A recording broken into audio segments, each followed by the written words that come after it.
Let me finish the scientific work. Most of the economists in the room begin to know Robert Autumn for a very old paper that is Markets with Continuum Traders. After so many years, what are your reflections about this paper and your introduction in economics? Well, this really was, in a sense, my introduction to economics. And let me tell you about the genesis of that paper.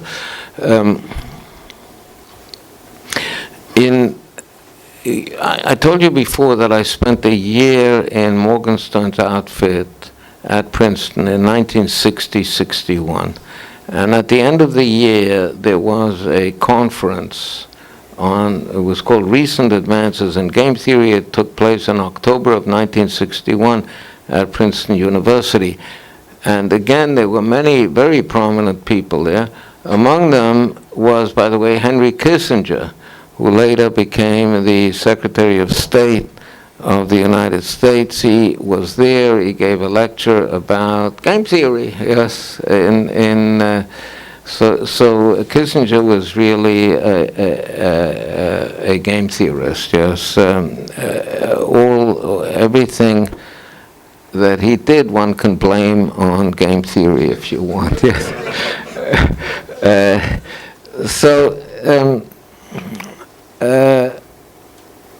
One of the lectures there was by Herb Scarf, and he talked about a model of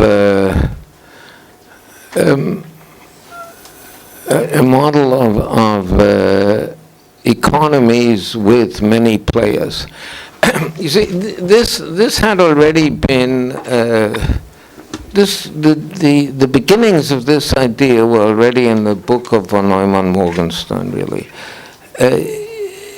We know about the law of supply and demand. We know about the genesis of prices, yes, that people respond to prices. We also know that one can expect prices to emerge, and one can expect the law of supply and demand to operate only in a market in which there is perfect competition. Now, perfect competition means that there are many traders on the market, many buyers, many sellers, many people who have all kinds of goods. Then an individual, by his behavior, will not be able to affect a price, yes? When you have two people bargaining with each other, then basically there's no price in there, because the behavior of each one is going to affect them. When you have three people also, the individual's behavior are going to change prices. People only can respond to prices, take the prices as given, when the role of each individual one is negligible.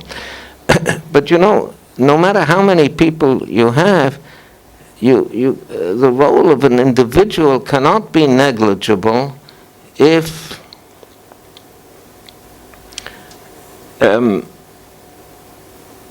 there's only a finite number, yes. Otherwise, yeah, if there are 1,000 agents in the market, if each one was negligible, then there wouldn't be a market, okay? So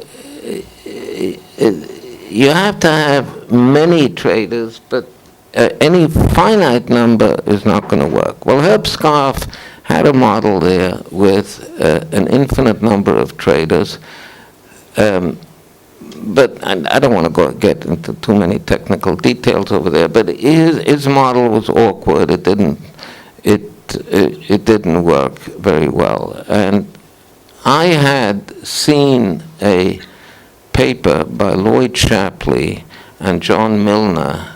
No, Lloyd Shapley is perhaps the greatest game theory in the world. It's a pity he didn't get the Nobel Prize yet. I hope he'll still get it, yes.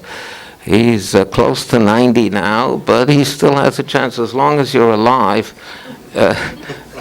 you can get the Nobel Prize. He really should have gotten it before Nash, before John Harsanyi, before Reinhard Selten, before Tom Schelling, and before your humble servant. Yes, he is absolutely the greatest game theorist in the world and has been for 50 or 60 years.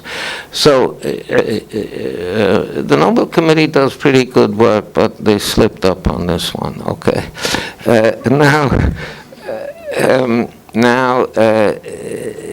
I'd read a paper by John Milner and Lloyd Shapley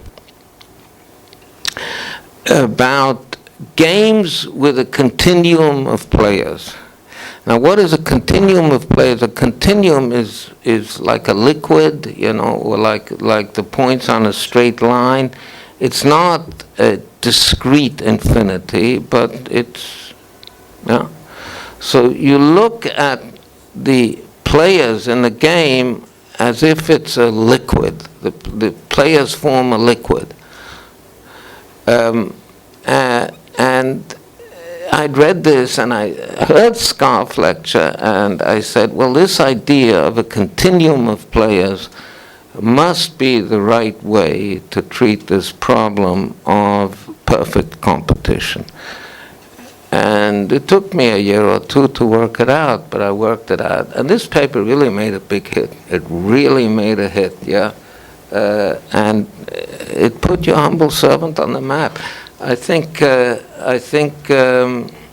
fact that I'm sitting here now is maybe due to more to this paper than to anything else.